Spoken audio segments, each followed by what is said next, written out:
Hello students, welcome to my channel. Today we'll be learning about how to draw monohybrid cross.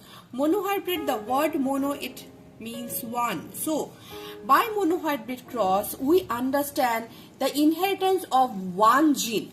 So let us take an example and start. Here we are taking the trait as height of the pea plant.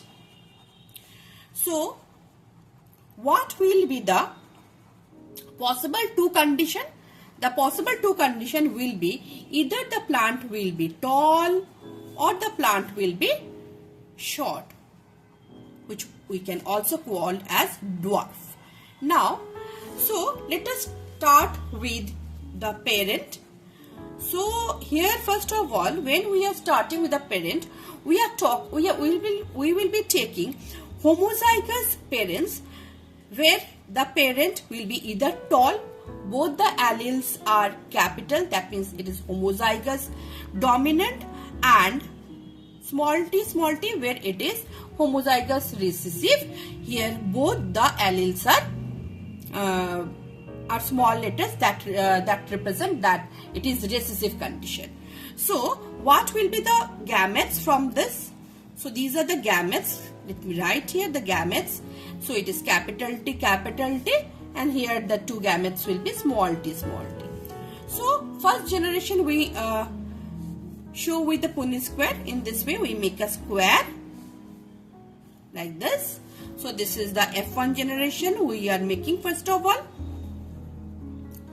So we write the gametes over here, capital T, and this two on this side. So small t into capital T, this and this again capital T, small t, this into this, that means again capital T into capital T is this. So what is our conclusion here? We see all the four probable combinations are having the same combination of the genotype, that means all are capital T and small t.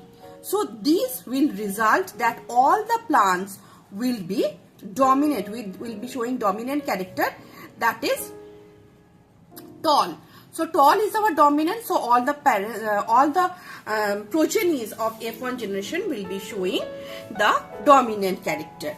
Now, since all the combinations of the alleles are same, so we will again, for finding out the F2 generation, we will be considering the gametes in this way, capital T, small t, and capital T, small t. So we can consider any of the two plants, and here are the four gametes. So now let us draw the F1 generation. Again we are using the Punnett square. So let us draw. Using the Punnett square is very simple. So here capital T, this is the small t, this capital T here, and this small t here.